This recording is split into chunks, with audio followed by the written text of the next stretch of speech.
Okay,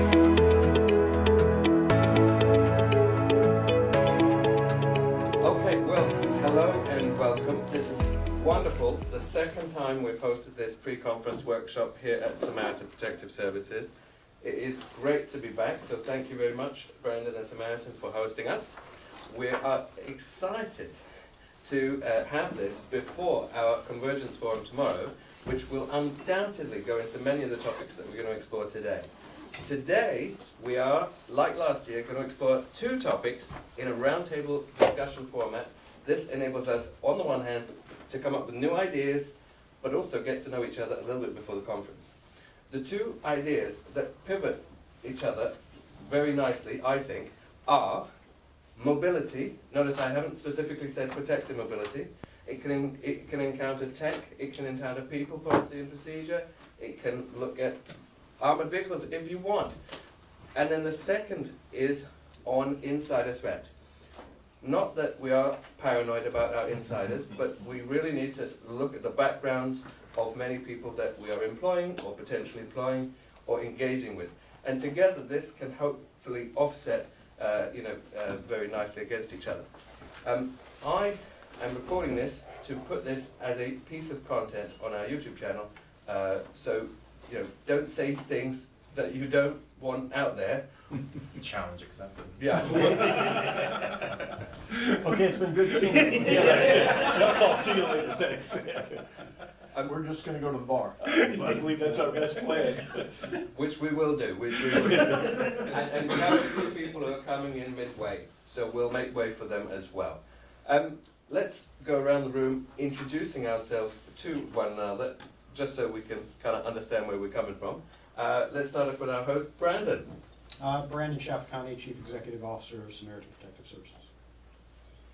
We can go counterclockwise. Okay, I'm Kevin Weeks, and I'm the CEO of ZRS, a UK-based company specialising in insider risk mitigation, in particular pre-employment practice screening. Hello everybody, Gordon Phelps. I'm the Director of Global Physical Security and Safety for Guidewire Software. Hi, I'm Tom Downs. I am the philosopher Queen / managing member of Queen's Guard Protective Services. I'm Joe Otero, President and CEO of Vehicle Dynamics Institute. Christopher Huss of Galactic Technology Group for cybersecurity and technology services. I'm Chuck Randolph, I'm the Chief Security Officer for Ontic.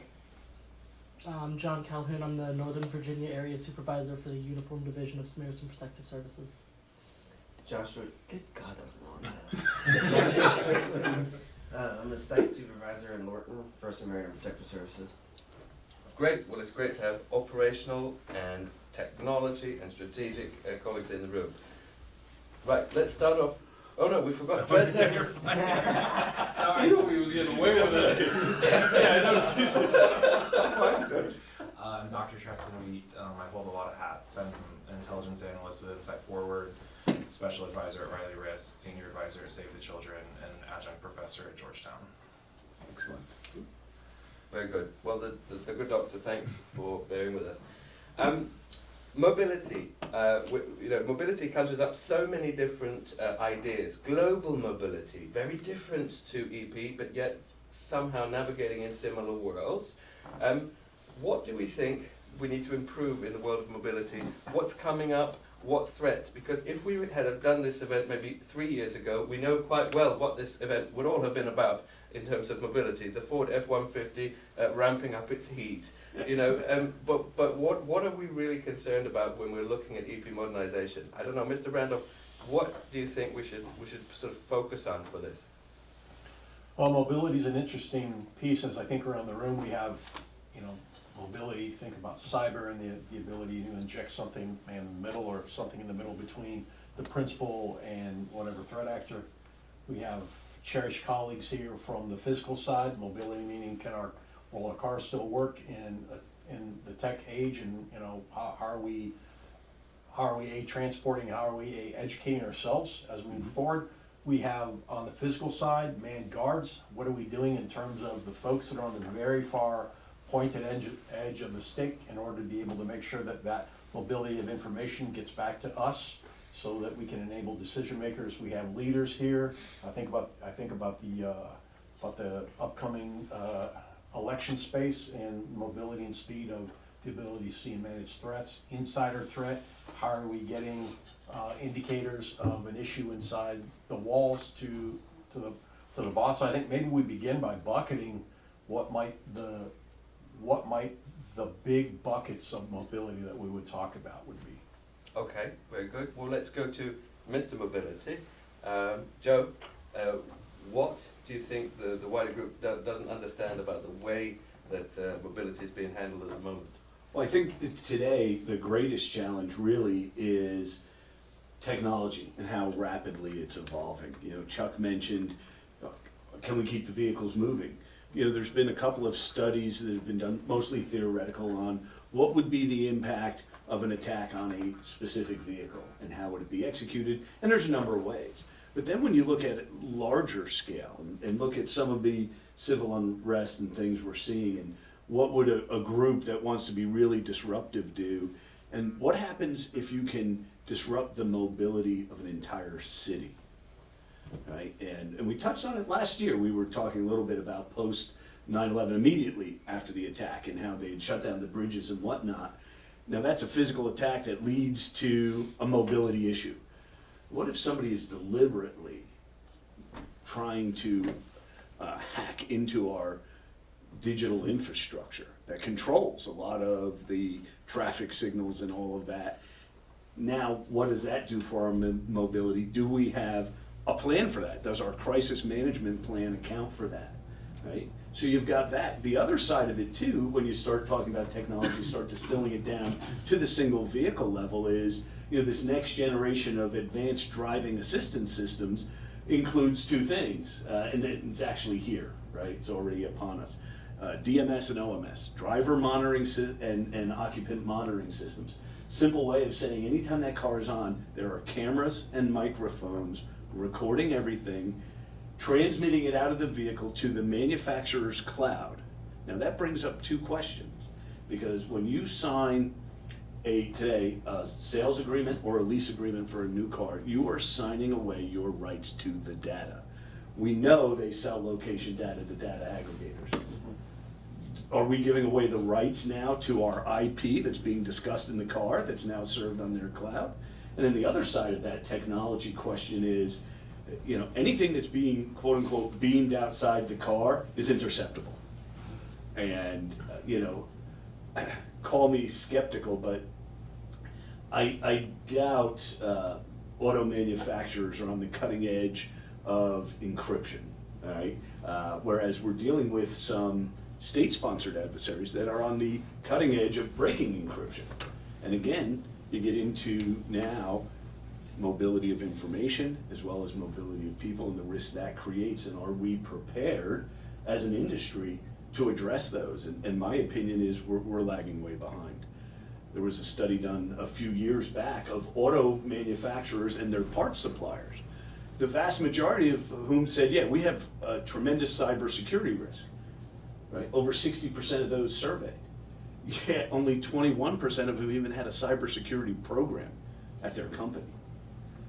Right? What does that say about us and our future if we can't converge those two when it comes to the topic of mobility? And I think, as I said, we're pretty far behind the curve right now. Yeah, and I like how you position that for all of this, you know, group, because there's the technology question, but there's also what happens if we have another black swan event and something shuts something down for some reason. It could be intentionally, unintentionally. You know, what are we to do? And so maybe that's a good way to forge through this mobility question. What happens when we can't X, Y, and Z, and look at all of these threat vectors? Anyone else want to pick that up? Yeah, so I think something you hit on is, as mobility is fundamentally changing, so is our ability to monitor it, which really is for positives and negatives. Positives in that it makes it a lot easier for our teams to track everything that we need to, map all contingencies, like we've all written the travel reports where like you're planning evac and preparing, like if you are immobilized, what is it you do? But when you also think of the increased capabilities of threat actors, you have the guy on X, formerly Twitter, who constantly is tracking billionaires' planes, and they're like trying to get him to stop and everything. And that's just like a sort of silly example because he's not actually a threat actor. He's just sort of like doing it as a prank. But the ease with which you can track people because of all the data, and we have multiple examples of data being collected on people for a variety of reasons, and then you just purchase the data and sit through with a couple statistical analysis, and you extract the relevant information, and all of it is easily accessible. And so I think we have to think about not only the ease of mobility, but then what that means for the flip side of it is, as you have increased mobility, increased technology, you also have increased capabilities by threat actors as well. Well, one item I was gonna bring up though is also taking into account, talking about just shutting down infrastructure. I mean, I'm sure all of us here have to deal with traffic on a daily basis, and it's already gridlocked. You add one little tiny aspect to it, and now how does emergency response even get to an area that they need to get to when it's actual emergency, or more importantly, when we're talking about a situation where you have somebody that either needs to get out of there or a target that would be of high value. Right now, they're stuck because, well, you did one thing on a freeway and locked down the entire city in a matter of an hour. So now you gotta wait 3 to 4 hours for that to clear, right? For emergency response to even get anywhere near that area too. And that's a big area too. And that's just dropping. I mean, with the protests that have happened recently, that's just people walking onto the freeway. I mean, low tech. You don't even have to get high tech yet, I mean, even something else like the Key Bridge, that collapsed. That we're also looking at a critical infrastructure and mobility, but also an economic factor as well that we should be considering, and other people are considering too. I mean, just one bridge has shut down, a quarter of the overall mobility of both vehicular traffic and maritime traffic in the harbor of Baltimore. And then think about the attendant risk, right? That bridge is the second highest traveled hazmat route in the country, outside our nation's capital. Now that hazmat is all being redirected closer to our nation's capital. I mean, and in facilities that might not be set up to receive or process them. Right, and or manage them if there is a spill. And then you get into, now you've got to get the responders here. And even when you start looking at intermodal transportation, you've got tremendous risks there as well. I'm recently working with a client, and they're working on their some of their plans, and we've got A through Z, and so if we can't move on surface streets, maybe we'll use the subway. But what if the subway is also affected, right? Or just the fact that everybody who was on the surface streets now are going to trains. And if you're 10, 15 minutes behind the curve, that's not a viable option anymore, right? And then you start, it's just this domino effect that just keeps going on and on. I'm finding this conversation fascinating. Thank you for allowing me to be here and listen and participate. I think probably all of us have seen that video of the Tesla going into the circle and not being able to figure it out. And so I guess something that people have been kind of touching on that maybe I think you brought it kind of up. It's like, how are these things that are meant to make us safer actually presenting risk for the person who might be a hacker, who's thinking about, like, how do I shut down this bridge? Well, I wait for all the Teslas to come, and then I do this, and traffic shuts down. Like, how is the AI? I think the AI for me is something that's really terrifying, but also interesting in the idea that, through, I think it was 2004, there was that journalist who came back from Iraq and his car accelerated into a palm tree in Los Angeles, and everybody's had this really big fantasy of like, oh, people are going to hit each other and kill each other by manipulating cars. And so I'm just thinking and kind of throwing some stuff out there. Well, we know it's been done, right? We know it's been done in tests. The famous Jeep Grand Cherokee, exactly. The two guys hacked into and decimated the auto industry's argument that you have to have direct access to the car. They said, yeah, hold my beer. But now you talk about AI. Now you add in AI and say, hey, find all of these vehicles with this particular vulnerability. and exploit it all at the same time. Right? It's one thing if it's one, now if it's 20, 30, 40, 50. And think about even the economic impact to the theoretical Tesla, right? Just use that as an example. Somebody's starting your vehicles, all of a sudden these vehicles take on a life of their own or just stop running. What does that do to your stock price, right? And they're already in a little bit of a challenging position, right? Facing a lot of competition. Some of that competition is directly supported by state actors who would have a vested interest and potentially the capability to do that sort of widespread hack on vehicles. Well, I think what goes along with that, like both of what you're hitting, is the multiplicity of variables that go into a mobility situation. When you think of variable compounding variable, and then you incorporate the idiosyncrasies and picadillos of human interactions and decision making. There's an excellent study by the Japanese about traffic development, where they put people in a circle. So it was a perfect circle, and they told them to go at a specific speed, and they're going around, and traffic still develops. In a perfect circle, they're supposed to go a certain speed because of just sudden changes. Everyone is processing in themselves, and traffic is created. Okay, that's ideal conditions to not have traffic, and traffic is still created. And so when we then think of the thousands of decisions being made in whatever scenario, and then we incorporate technology, and you have the human element of technology, because every so many lines of code is statistically guaranteed to contain an error.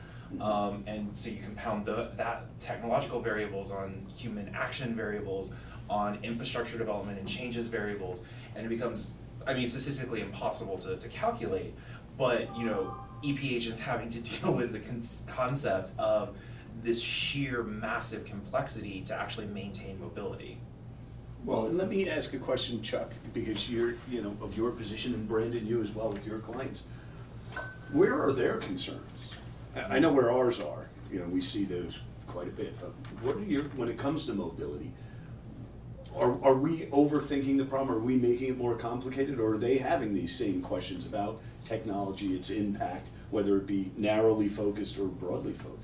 I think that they have the same concerns. They don't necessarily know how to convey it or understand the idiosyncrasies like we might.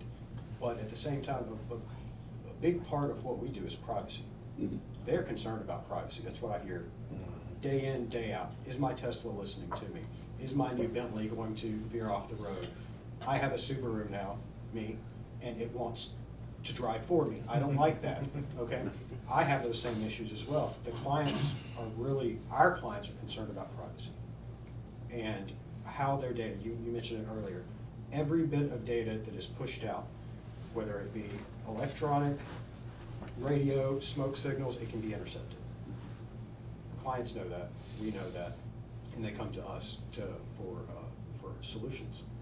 The problem is we don't always have solutions. The EP industry is behind technologically when it comes to mitigating these risks. We need outside partners, we need assistance, we need to get smart in what the current adversaries could exploit in the automotive industry and in just overall mobility industry as a whole.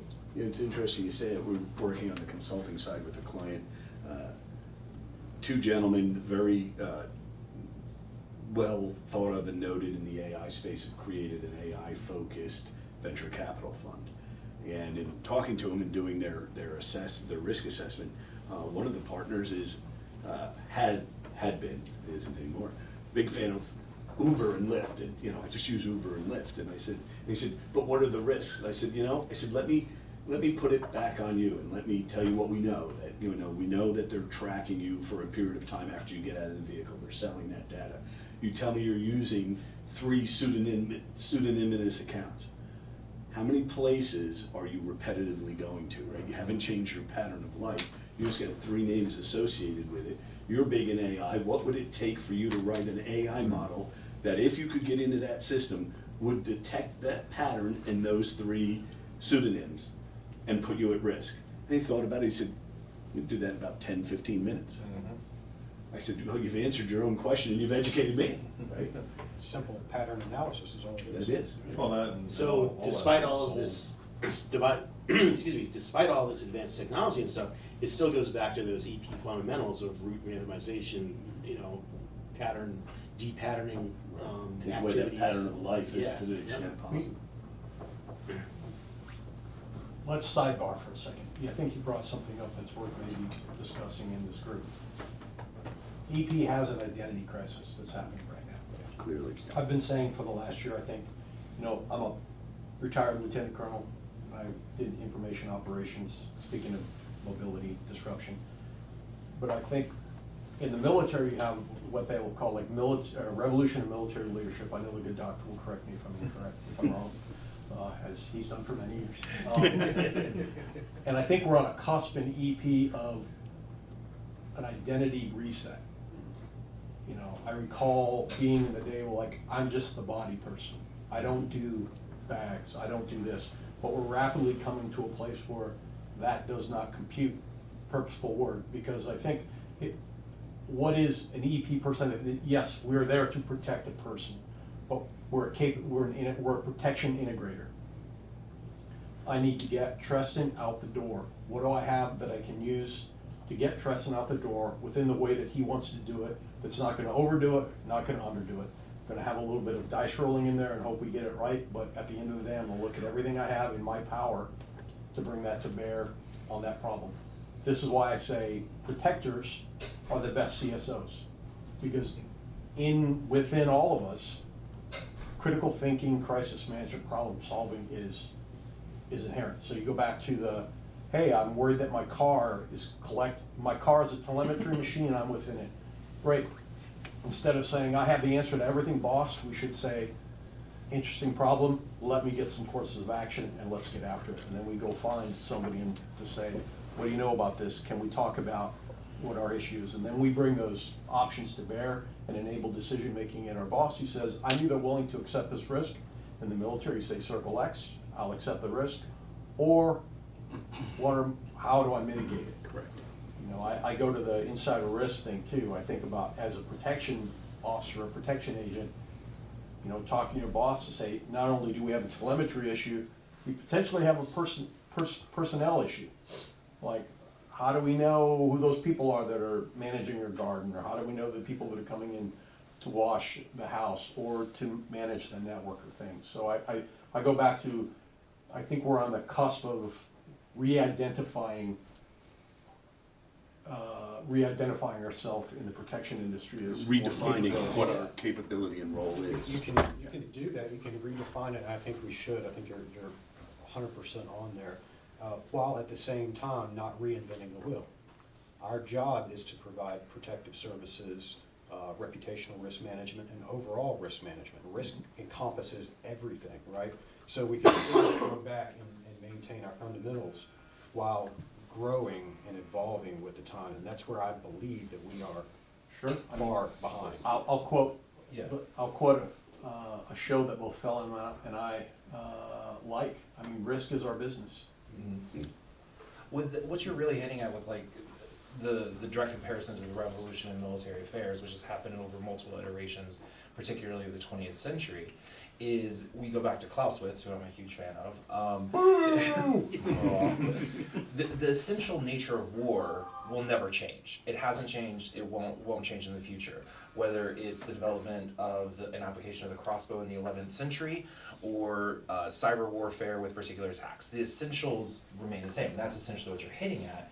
Is security. The feeling of security and then actual safety is going to remain the premise forever. But the thesis of the conference tomorrow, and the thesis of this, is the conceptualization of convergence, which really means the amalgamation of all these different principles and tools and capabilities. And so the protector, who grew up in an age where this was basically the 3 Gs, guns, gates, guards, and had a particular paradigm that was being applied, has to fundamentally shift that to incorporate technology and geopolitics and open source intelligence and all the things that have gone with that, and statistical data analysis and every culture. Yes, precisely. Mm-hmm. And that's what you actually have to be able to incorporate, and it's significantly more difficult because where are you going to find a protector who's an expert in cybersecurity and can, expert in Asian politics and can do every single thing you can?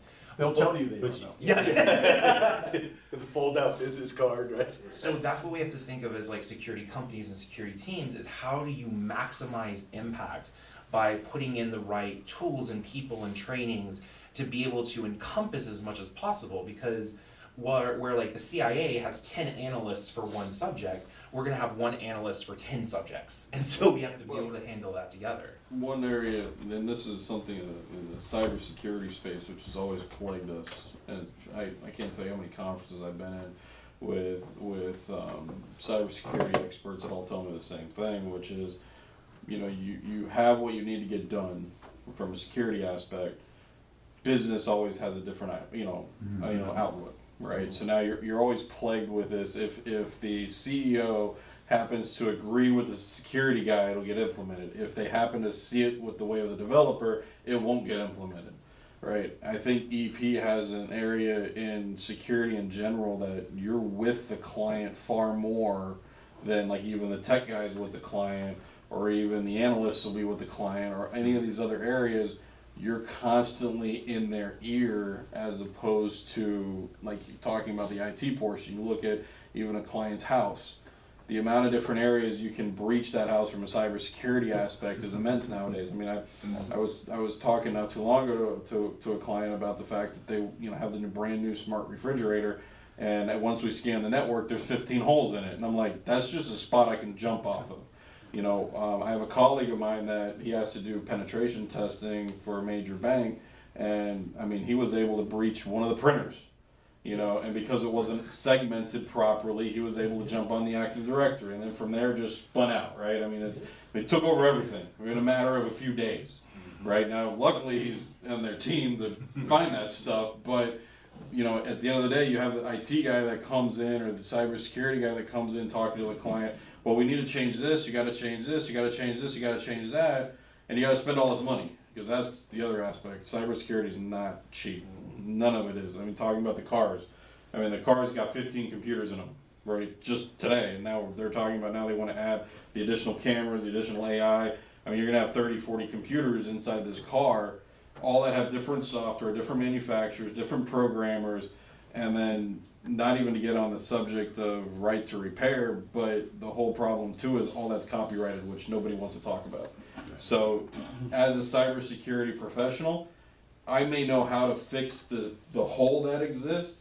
I can't without having the ability that somebody could sue me for copyright infringement, right? So now I open up more doors there where it's like, okay, now you gotta make the decision, do you want it because it's more convenient, or do you just chuck it because of the holes that exist, because you can't make the changes necessary to actually repair it yourself? So there's a lot on the legal side too that we haven't even gotten into yet, that's going to come into play in this entire conversation on a large scale fast. Because even on the automotive side, I don't know if you guys heard this, but I don't know if it was the Department of Transportation or the FTC, I forget which one's just pushing it forward. They're trying to pass a law now that I think by 2035, all cars will have, if you're drowsy, the car will just stop driving. DOT. Right, yeah, DOT. And they're also pushing speed limiters. When the car detects you're going above the speed limit, it will hold you right at that speed. So now, when the principal's running 15 minutes late and expects your driver to make it up, that's not going to happen. Yeah, what's the difference between drowsy and injured?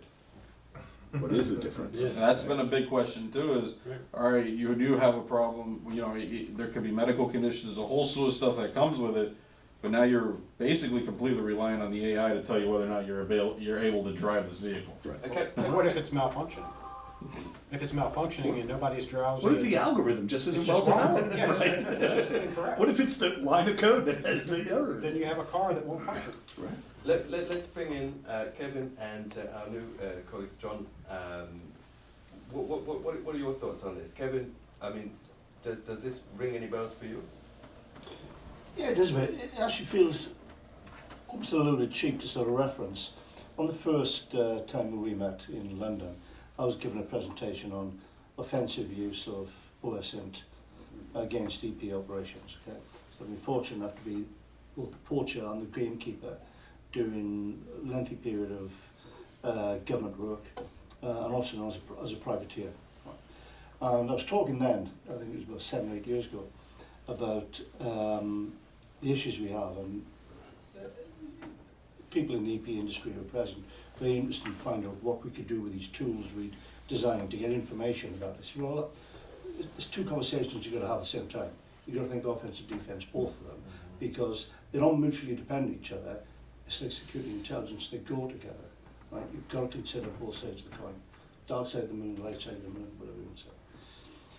So I remember mentioning that. So what I'm concerned about actually is data leakage from cars. Now, I said it sounds cheap because it's the stating the bleeding obvious, isn't it? Mhm. To talk about data leakage from cars. And I used an example of being asked to do a travel risk assessment for one of the largest companies on earth that was going to Cape Town to have this meeting. And I said, this is really interesting. Firstly, why are you asking me to do this? Because I don't live in Cape Town. Right? I don't live in South Africa. Why aren't you asking the local guys? And they said, well, we did use local guys, and this is the result. Please have a look at it, tell us what you think.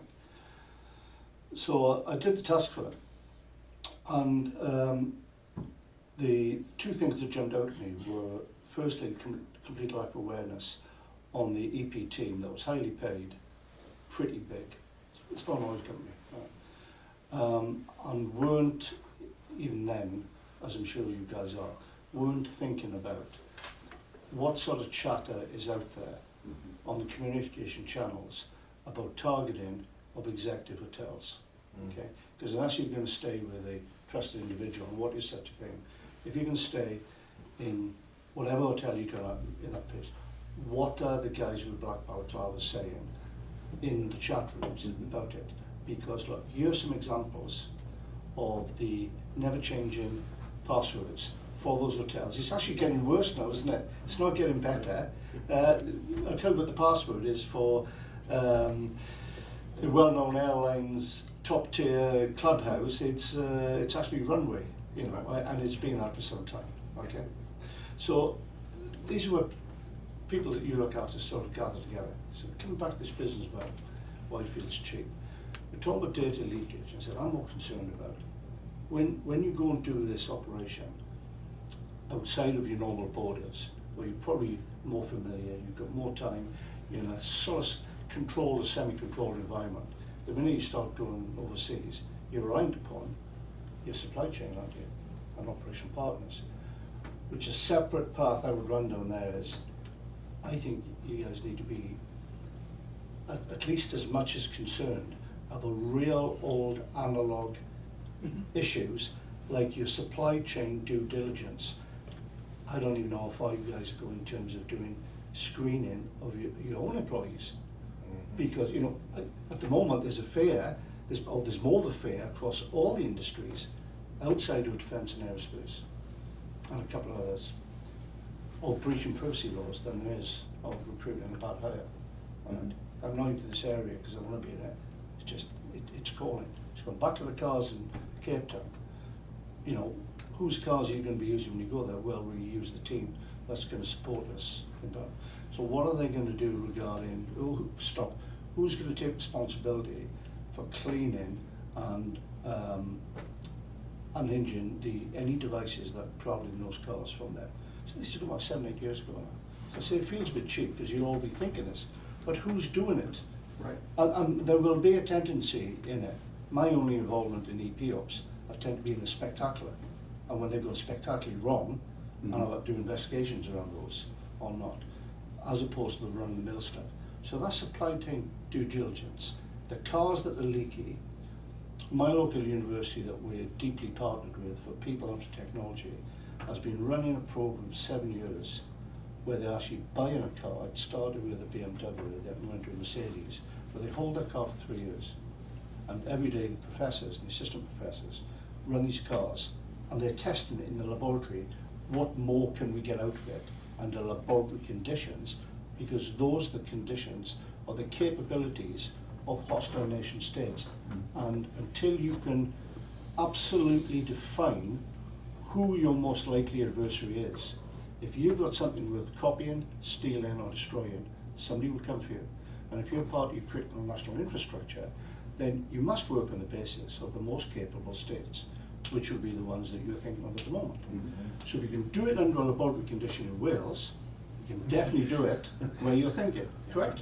So those are the analog issues I would deal with. And I introduced the subject of artificial intelligence in terms of how that can be used offensively against the print on back screen. I'm not actually that concerned about it, because we've already red teamed it and tested it. Right. Yeah, we've red teamed other people and we've done it back into us.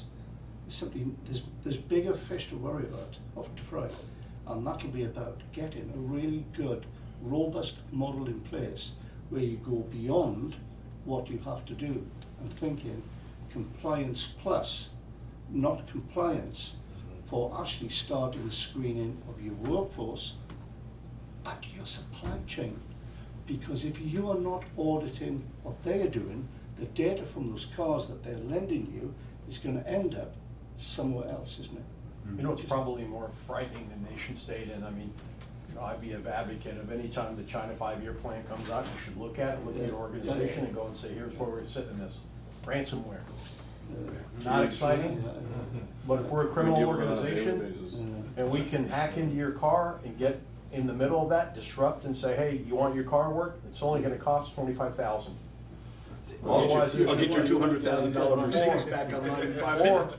Or we're happy to release all this telemetry that we've taken from the car into fringe networks, whatever, but your cost, we don't care. It's much cheaper, we're gonna spend less resources, and we can turn around and sell how we did it back on the dark web and continue to make money off of what we made. I mean, you take it a step further too. I mean, just from talking, that's on the data side of it. But I mean, you gotta think, you know, if your car got compromised to that extent, I mean, you're basically sitting here saying, I can hold you literally ransom directly and say, either you comply or I will run your car into a tree. You know, I mean, that you just won't be able to use your brakes anymore. I mean, it's stuff like that where now. Sorry, I don't want to cut it. I just wanted to ask you something. Well, before we leave the vehicle security, within the states, across the automotive industry, is there a commonality of cybersecurity standards across the mix? No. Right. The SAE is developing it. The EU is ahead of us on that for sure. It is. Because they have a standard. The SAE is working on one. The problem is getting all of the car manufacturers and their subcontractors in the supply chain to sign off on it because of copyright issues, because of incompatibility in approaches to operationalize this technology. It's proving a lot more difficult than I think anybody imagined. Well, each one becomes a different system. I mean, that's what I was saying. You're going to get 30 computers inside. So the computer that's analyzing the person on whether or not you're drunk is not going to be the same AI that's going to be analyzing the road. That's not going to be the same AI that's going to be analyzing safety conditions on whether or not you're too close to the car in front of you. One of the things I sat in a conversation with a gentleman from Florida International University a while back, and he was doing a talk on IoT, and he was one of the guys in charge of the IoT team in the engineering school. He's recently changed, and they're trying to incorporate cybersecurity into that, but he's like, for the 20, 30 years, he says, our entire job from a IoT standpoint, this goes to whether it's a car or not, I just gotta get to work, right? I'm not here to make it secure. I'm here from day one to get the car to drive by itself. I'm not sitting here trying to make sure that it securely drives by itself, right? And that's a big change that's having to happen with manufacturers now, is they're having to sit here and say, okay, maybe we need to start looking at this from the forefront of how do we make this secure in the first place, rather than trying to retroactively, okay, let's add encryption. And it's like, okay, but that's only one part of it, right? How much, you know, can you even add encryption? Okay, now it increases CPU load, right? Can you even do do that. I mean, So you're talking about your point secure, comes back to secure software development, right? And it goes back to supply which is chain. more expensive than regular software. Correct. So, Who's building the chips? We all know who's building the chips. Who's building the computers? How many back doors have they built in? You know, all of those things. And to your point about the analog as well, you know, one of the things that we dealt with a number of years ago in assessing security on an executive was we co-opted a mechanic at a Mercedes dealership and got him to download all of the addresses from the onboard mapping system. Yeah. Very easy to do, cost us $250. And there were some addresses in there that I am sure that particular executive didn't want out there that could have been used to say, hey, either you pay us a little bit of money or we're going to make sure that the missus knows about your spiritual advisor's condo that we now know that you pay for. I'm conscious that there's a few people we haven't come to yet, so why don't we ask John? Hi, John. Hi. And what's your background and what do you think about all Well, this? my background is mainly within the security space with computers, not necessarily mobile cars and everything. My concern would be the supply chain, as was mentioned before, but how long those supply chain players are gonna be in place. We're getting pressure, economic pressures all over. BYD just came out of China, they're eating Tesla's lunch, right? It's gonna come to a point where American car manufacturers or trusted car manufacturers are gonna have to lean on this hardware that's coming in from other nations. So how do we get ahead of it? Because it's already being prototyped, it's already being listened to, those things are already manufactured. How do you get ahead so that by the time that those professors in the room are analyzing that data, you already know what that, I guess the BOM, the bill of materials are gonna be for that vehicle coming in, and how's it gonna affect your clients and your clientele? Which I think is really handy in this conversation because we need to think, as Chuck said, circle of concern, circle of influence. Sure, we're really concerned about a whole heap of things, but what is our circle of influence? Because that's ultimately what we can hope to affect, isn't it? We've also got Nathan in the room. Hello, Nathan. Tell us your background and what's your take on this new world of mobility? Mobility. Yeah, our background's much more on the international risk advisory services, so humanitarian aid organizations, NGO organizations. So, yeah, for the mobility perspective, I don't think we really have too much of a per se responsibility over that. I would say a lot of our kind of when you get into the cyber and kind of the movement of everything, it's more of trying to work with a lot of these aid workers with technology to communicate in these environments where SAT communications are not legal, how to effectively use them. These systems are not easy to use in some of these environments. You might be talking to someone who's never used a SAT phone. There's a lot of different things that goes into that, so that's I think maybe more our focus on. Well, what would you say about mobility and modern evacuation issues for like aid workers? Because there's been a coup or two in the last couple of years where like aid workers have had to quickly leave a country. Sure. So like, what would you say about like mobility issues with that? Yeah, well, that's always a double-edged sword. Is these organizations are not immigration authorities, right? So you're not going to mobilize an entire workforce that's been working in an environment. The focus is typically on international staff. Yeah, and that's. You take Ukraine for an example. We were heavily involved in that.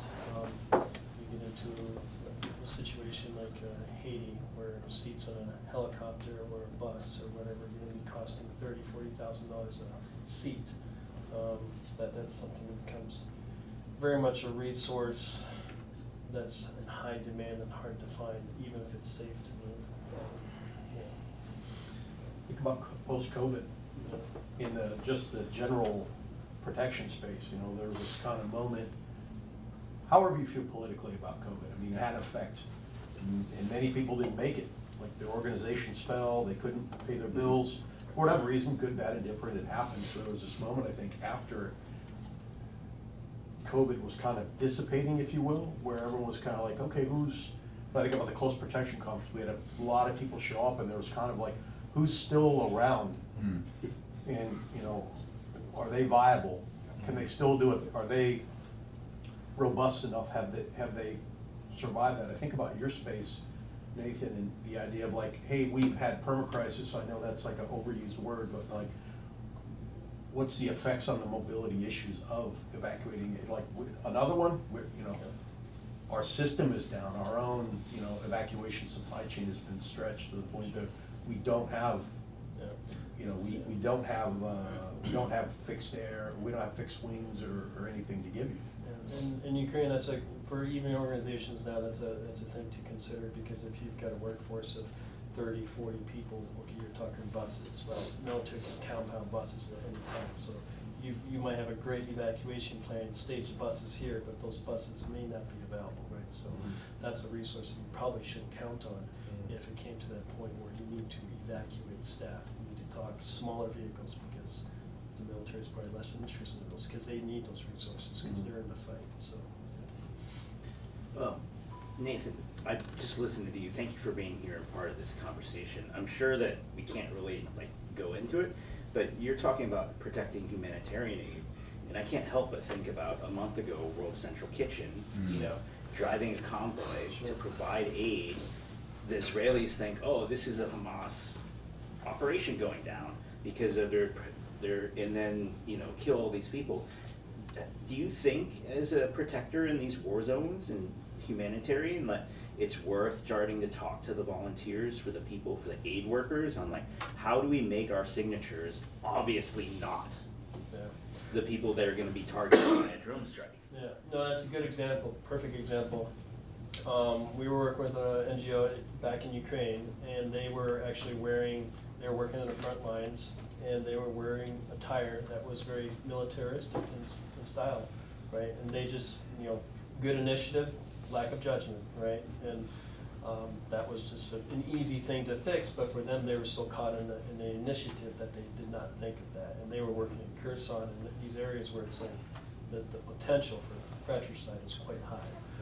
And that's one example, right? You get into vehicles, yeah, absolutely. Like, are the vehicles marked? Do you want to mark them? You know, that's really much, that's a country by country and even province by province situation, right? Because some environments you might want to mark your vehicles. Some places in Africa you might be okay with a white UN vehicle. Some places maybe not. So it really very much depends. Thank you. To bring it back to a point Chuck made, you know, about us having changed the identity of EP changing. I think one of the anchor biases that's been frustrating for me over the years is we're close protection. I'm the body guy. I don't know about the knob turners. I don't know about the computer guys. That's their domain. That's a luxury, if it ever was a luxury. It's a luxury we can no longer afford. We have to know where that knowledge resides. In this room, look at the knowledge. Where does it reside? How do we tap into it? Is it available to us? And of course, what questions to ask, right? Of ourselves and of those subject matter experts, if you will. And I think that's a huge cultural shift that has to happen. And it's happening to a certain degree, but I don't think it's happening fast enough to get us back ahead of the curve.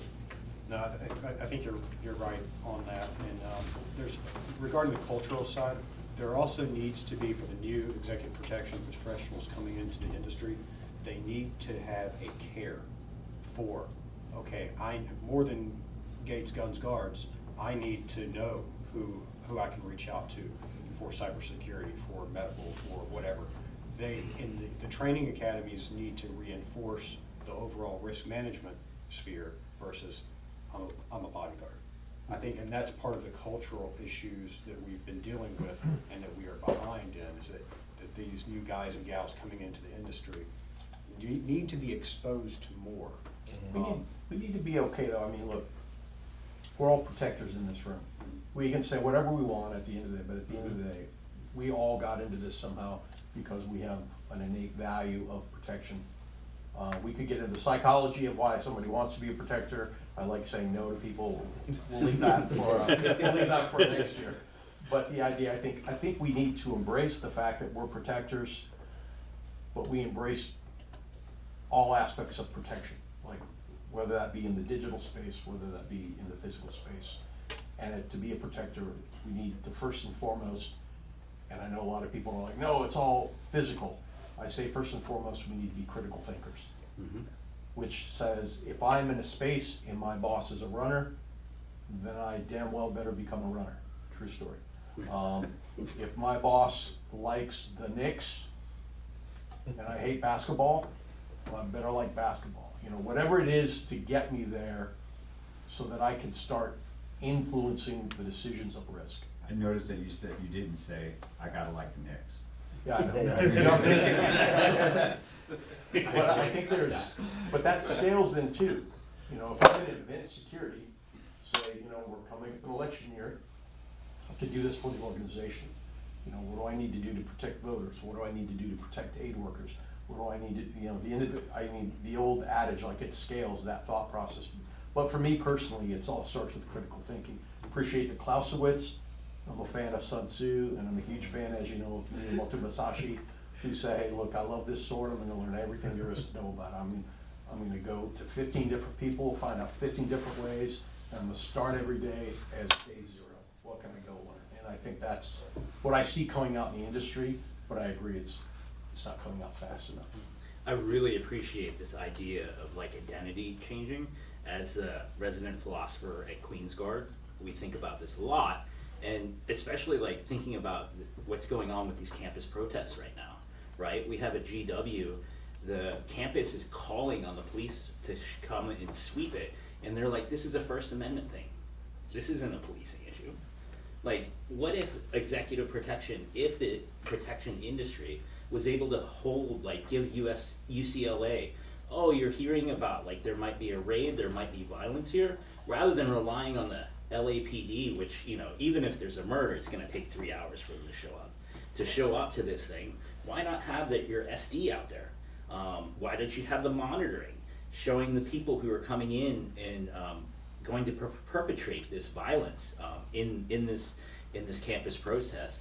Thank you so much for letting me be part of this conversation. So I think everything y'all are hitting at, the quintessential element is about linguistics and communication. And the fundamental shift in paradigm is the ability to speak to multiple areas that EP has not been able to speak to before. So near the beginning you said risk is our business. How many protectors do you know are comfortable with business language, for example, or cybersecurity language, or humanitarian aid worker language? Campaign language. Campaign, like how? Yeah. And then speaking about the sports ball, Yeah. which I am not comfortable with. But the ability to communicate with not only clients, but then, as you were saying, finding out the right people and being able to have the language to communicate those issues. And so you're talking about mobility. We talked about mobility in a plethora of ways, but say, like, how are you communicating your security plan in a mechanism on efficaciousness for your client, because they only really care about getting to their meetings and being on time, and you mentioned privacy as well, so that's a business interest as well. How can protectors frame all of these different issues, and then they need to understand communication at it? We have to press critical thinking, and I think maybe tongue in cheek here, the mobility of the mind, of your mind. Mm-hmm. Like again, I think a mistake I've made in the past, like, it's all soft skills. Look, I know it's hard skills too. I get that. Pays great, less filling. But we need to embrace that. We need to embrace the martial aspect of protection. Mm-hmm. We're here, I get it. But now you have to, your mind has to be agile, it has to be mobile. You have to consistently learn. And I think we're doing a better job of helping put that out in the protection industry of, like, this is what a good protector is. Good protector is voracious and understanding protection. I go back to Musashi. Like, I want to know my art. People that aren't into that, I think they'll self-select. And there are always gonna be those, like, I drive a car, or I work the door, or I do whatever. It's all part of the bigger protection ecosphere, but I think in this room, we're talking about a certain set of girls and guys that are dedicated to the art of what we do. Well, 2 points I was gonna make quick. One is, obviously, we're all here in business too, right? I mean, we can't forget that aspect either, which is changing the face is, still, I'm gonna bring it back to marketing as far as the basic business aspect goes. I mean, there's gonna be different, depending on the clientele you're going after as well, is gonna dictate what are your capabilities to bring to the table, whether or not they can afford it or not afford it. Going on the cyber front with the changes that are happening on a daily basis, both from the threats, where they're coming from, how they're coming about. I mean, going off of open source intelligence. I mean, I was watching one dude on. I mean, he's got a whole YouTube channel on how fast can you find this tree in the middle of one park that just you got a picture standing next to it, and he comes out and under, I think it was 2 or 3 hours, can pinpoint the exact location of that tree on Google Earth. So the technology exists, all this stuff is here. You know, depending on the clientele, you're gonna get a pushback on, I want, you know, more ease of access than I want on security. But then, you know, are they aware of it? You know, that's the next thing. So I think there's a level that it's, you know, depending on the clientele that you're going after is gonna drive a lot of what you can push forward on that front. Because I still think, you know, I hate to put it this way, I mean, like, we get siloed all the time as cybersecurity experts that you're the IT guy, right? And it's like, okay, you know, and then you walk in and you're sitting here talking about how you can do all this stuff, but it goes over their head. And next thing you know, it's like, well, can you fix my TV? And you're like, I'm not here to do that. I'm like, but that's. But can you fix it? Of course, you know, and then you end up fixing the TV. You know, that's all that can happen. You want to pay me? What you're paying me? Fix the TV. No. Who might argue, right? You know, but The there's expensive geek squad. exactly. You know, there's a level of that where you're like, okay, so now you got that, you got the silos, you got how many different people, you know, especially from an executive standpoint. You know, how many different experts is an executive dealing with on a daily basis?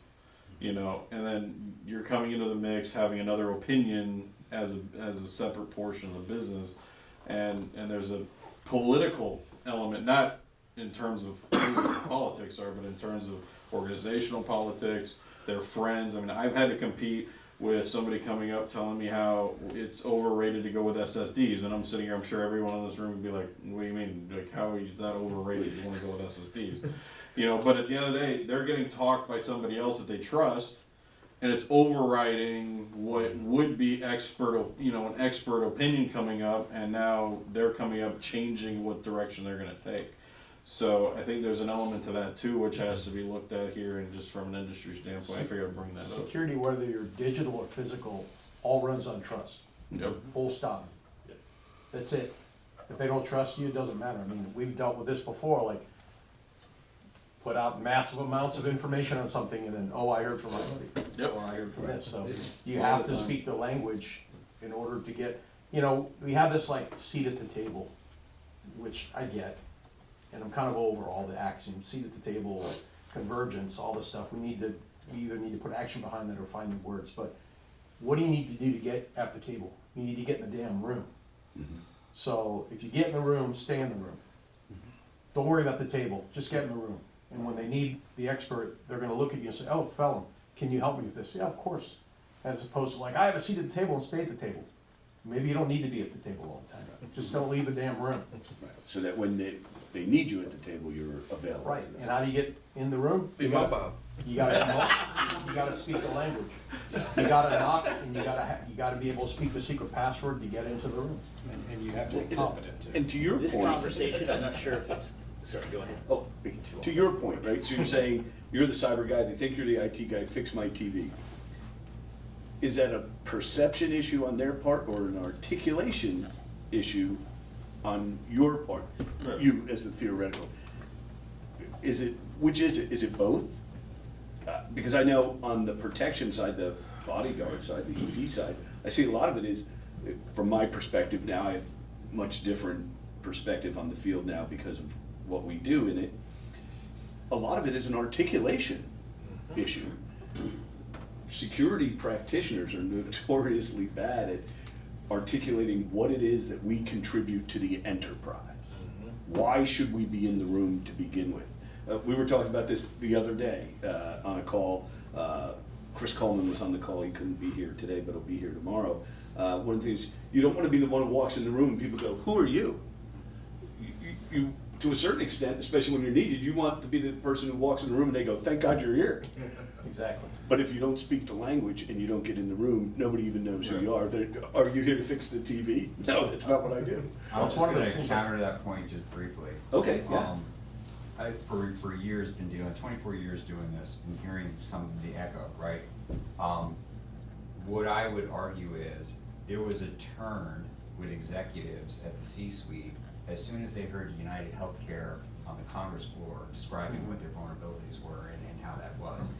And he was speaking the same language that we had been all these years, right? So a lot of that is impact perception and whether or not it's important. No matter how much I articulate it, it's not until it's this close to you, Right, till it's in their face. then it becomes an issue and a priority that we all need to address. And after the United Healthcare conference, a lot of changes were made and policies were implemented very quickly. That's a good point. Well, one item too I'll mention is I think as EP, this is where, as going back to a comment I made earlier, I think as EP, you're next to them, and it's a timing element too, right? I mean, you gotta have either the information or at least have access to the information when they need it, right? And that's gonna be instantaneous. I mean, we're in a world of everything happening now, so, you know, they're gonna sit there, have the question.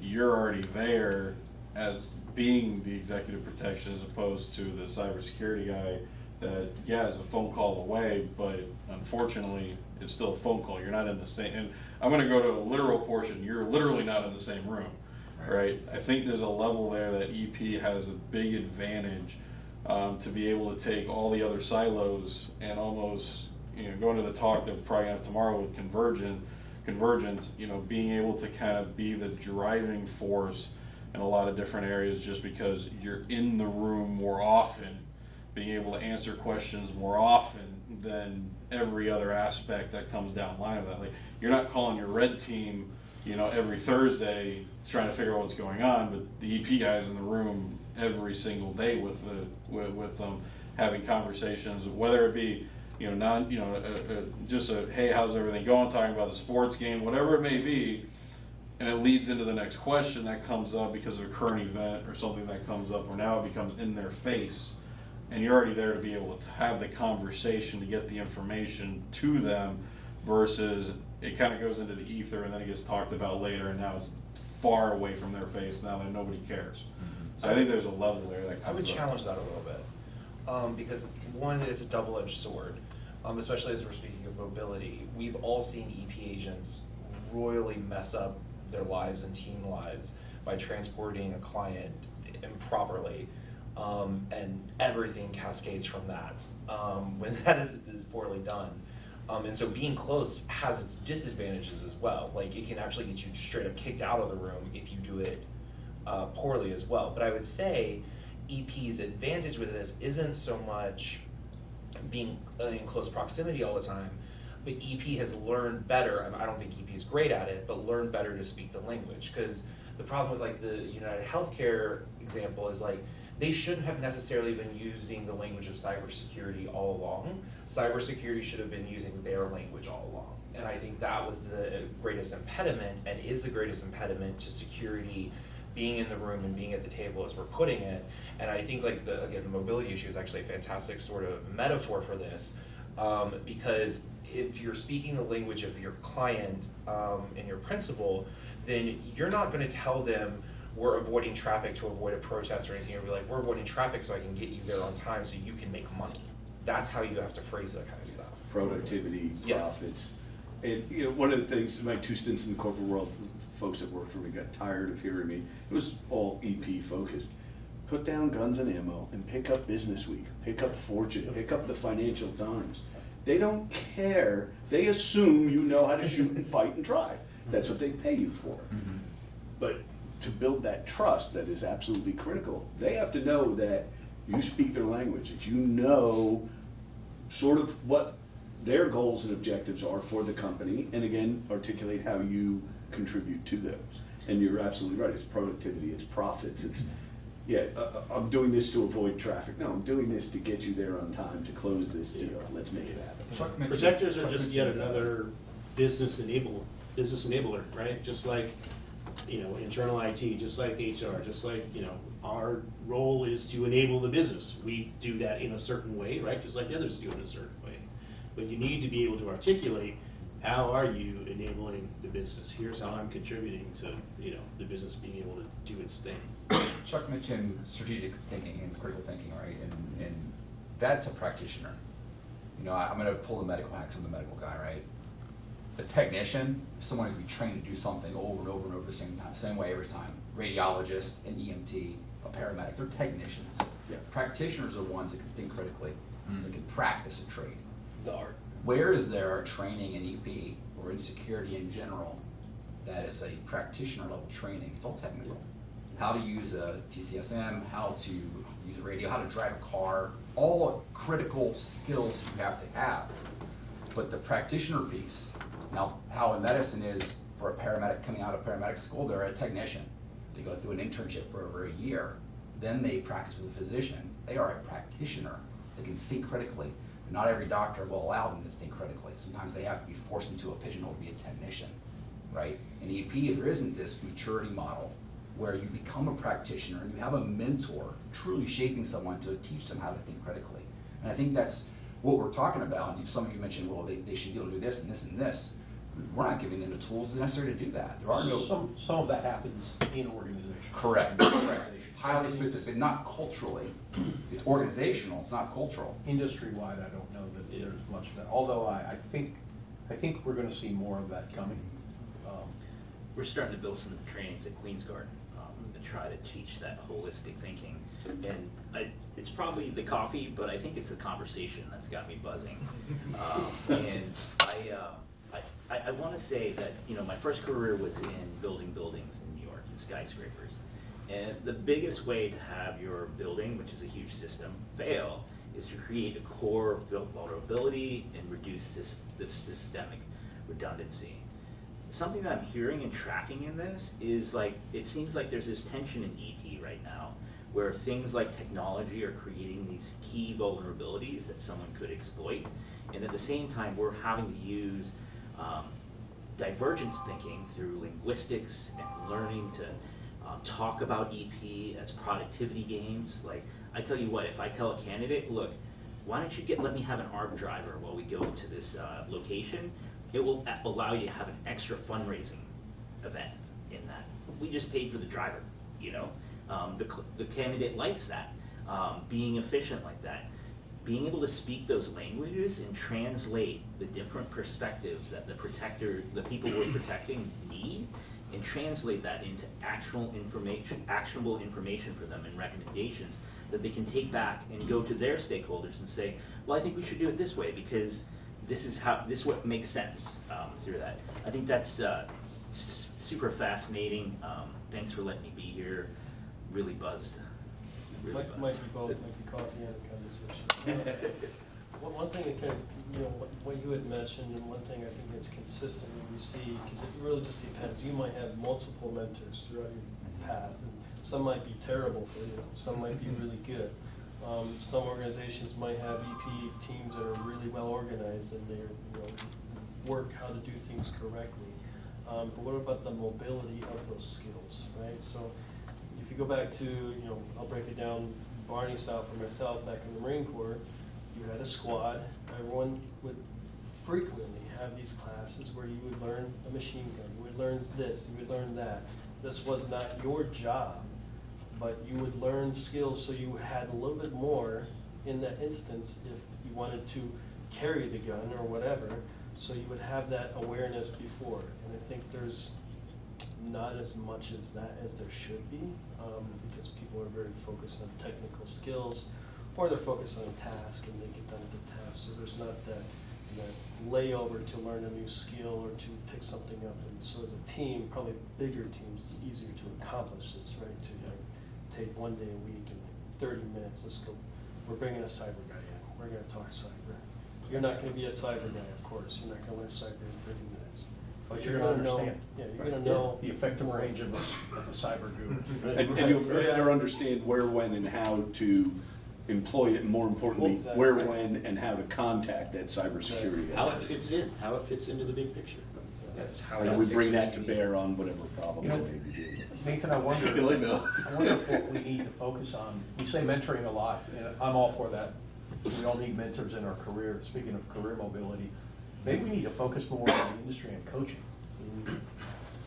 I think like, you can have a counselor, I have PTSD, I have something but sometimes you need a coach, like, it's not so much about mentoring or figuring out, but it's more like getting you to the next level, helping you, and one might argue that's the job of a mentor, but maybe we need more focus on coaching.